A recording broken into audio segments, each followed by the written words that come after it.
Gil Alexander, Chris Andrews, ladies and gentlemen, it is time for story time, and I'm already giggling because I have no idea where this one's going to go. What you got, Chrissy? You don't have, okay.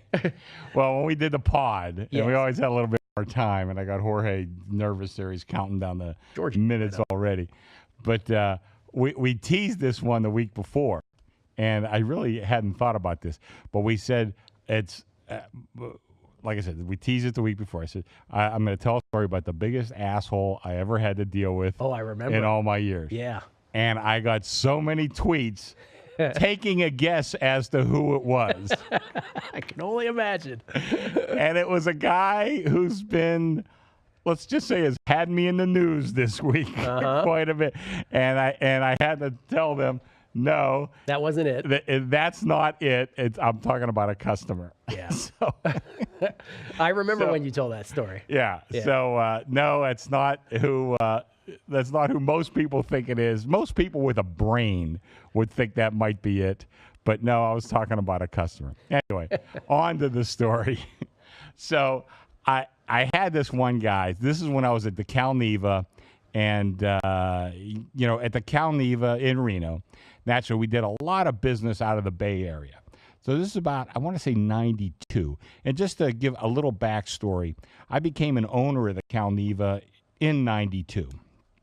I think March of 92 it was. And when I became one of the owners, and it's a sub-S corporation, which means you have to kind of be, it's not publicly traded. You have to be invited in. There's certain tax things and all that.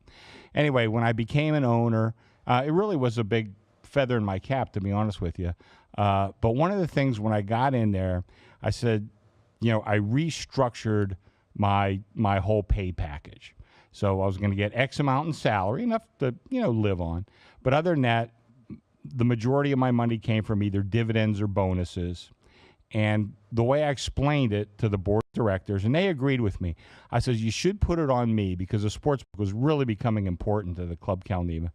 I said, you should put it on me where whatever decision I make, it has a bigger effect on me personally and my finances than it does on anybody else in this room. Now, that doesn't mean a gross number of dollars.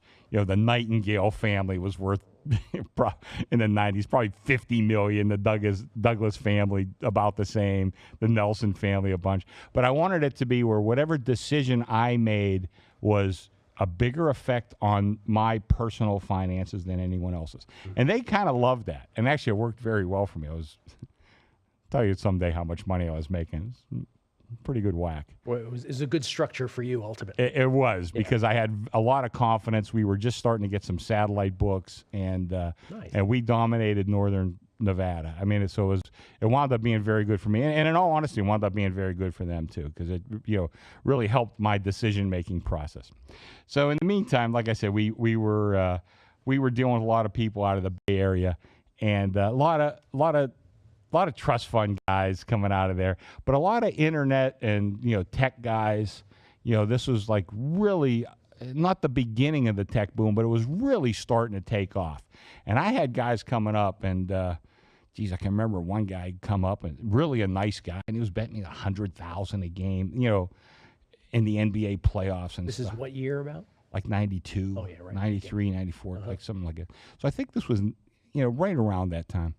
Anyway, I had one guy coming up, and this is college football. Now, back then, we were little old Club Cal Neva.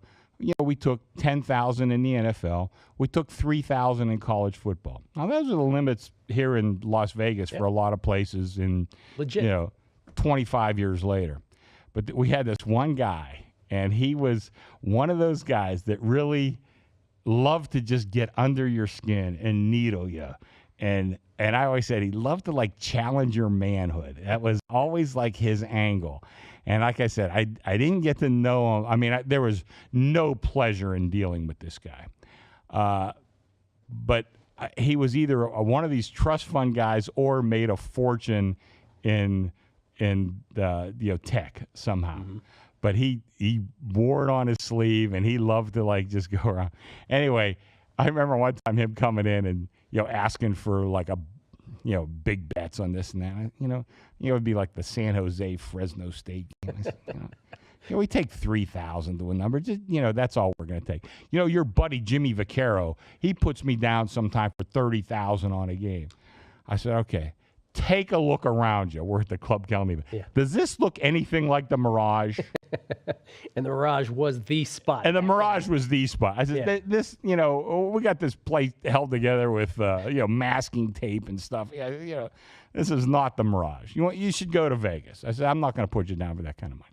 So anyway, we'd have these arguments it seemed like every week. So one week he comes up and he says, all right, you're Mr. Big Shot here. I've read about you and you're in the papers and you have a radio show and all that other stuff. I got a game I want to bet for 30,000. Now let's see if you have the balls to take this bet. He says that to you. He says this to me. He says, but here's the stipulation. You're not allowed to call your boss to make sure it's okay. You can't check a line. You can't check any injuries. You have to sit here at the counter and make the decision, yes or no. He's saying this to you. Saying this to me. And I'm thinking, you know what? I said, here's my answer. I don't want to take one bet for 30,000. But you can make 3 bets for 30,000. Nice. I said, here's the deal. You got your one game. I said, but here, let me just tell you, by the way, the same deal goes for you. You can't call your wife to make sure it's okay if you bet 99,000 to win 90. You can't go check a line. You can't go check an injury. You stand here at the counter, pull out your money, put it on the counter, and take your 3 games. He says, well, I don't want to bet 3 games. I said, well, I don't want to take one, but let me just explain this to you. You got your one game. You're telling me now is a lock. So that's 30,000 you're going to beat me out of. Now you got the other 2 games. All you have to do is take a dart and throw it at the board. And you're going to hit 1 winner and 1 loser. That's the way the system works. You don't even have to do any handicapping. And in the end, okay, I'm going to beat you. You're going to bet 33 to win 30 on each. I'm going to beat you out of 3,000. But you just beat me out of 30. So you're going to walk away $27,000 winner. Well, I don't want to do that. I says, I don't have 99,000 on me. I says, listen, I know how much money you have, and I know you have a huge marker at Harrah's. I knew, like, right across the street. So we'll write the tickets for you, and I'll hold them for you and give you X amount of time. You go get the money from your marker and come back, and you give me 99,000, and we'll rock and roll. No way, no. I can't do that. I'm not gonna. I said, oh, what? You're gonna put me on the spot? What? You want to make a call? You want to call the wife and make sure it's okay? You want to check a line? You want to do all that? And you can see I had him. Finally I had the guy. And I'll tell you what. He of course didn't bet. He didn't. He did not bet. And like I said, all you had to do was throw a dart at the board, and you pick 1 winner and 1 loser. And he would not accept my challenge. Mr. Big Shot. And after that, he'd come in once in a while and never gave me a bunch of crap again. What's the limits on this? 3,000. Okay, I'll take 3,000. And it was, I swear, Gil, he must have started going to Las Vegas after that, because I never saw him around Reno, just very sporadically, once in a while. And I ran into him. A good friend of mine, John Falensky, who's out of the business right now, but I've mentioned Johnny. Johnny, extremely sharp handicapper. And John ran the Atlantis in Reno. Nice place. And I remember going in, I was going to go have lunch with Johnny, and I walked in, and now I hadn't seen the guy in like close to 10 years, 15 years, something like that. This is like 2001, 2002. And I walk in, I said, Johnny, is that, and before he could get, yes, that's the guy. And even he said right away, the biggest asshole I have to deal with is this guy. I said, well, good, because I've chased him out of the Club Calneva. I won't let him play those little games with me. So I was glad Johnny had, although he was a pretty good customer, but he was not worth dealing with. Do you care to share what his name rhymes with? No, because to tell you the truth, I kind of don't remember what his name. Really? Yeah, I know. Believe it or not, after all this time, I don't remember what it was. This is 92, 25 years ago. It's part of the reason why I chose to do a podcast on sports betting so many years ago, the psychology of people. Yeah. There's this strain where people just love to tell you how smart they are. Oh, yeah. They and love then that. let's see you And then put your money on the table. Yeah, you pop them in the nose and it's a different story. And by the way, I know Jorge's. You gave me a couple more minutes. Georgie Bueno, you sit right back there. I'll tell you, I get a lot of guys on Twitter and stuff. You should make this prop. You should make that prop. Let me tell you how it's going to work from now on. And I'm dead serious. You want me to make a prop? Fine. We'll discuss the parameters, like what kind of line. It's 20 cents. It depends on what the thing is. And I'm going to make a line, and you're going to make a bet.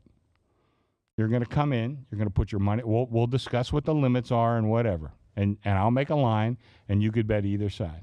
But you're not going to ask me for a prop. And if I make a mistake, you're going to want to bet 20,000. And if I make the right line, you're going to walk away. It's not going to work that way. So you want to make a bet? You want me to make props? We'll make a prop. You're going to put your money on the counter, and you're going to bet one side or the other. And you know who I got that from? Jackie Gone.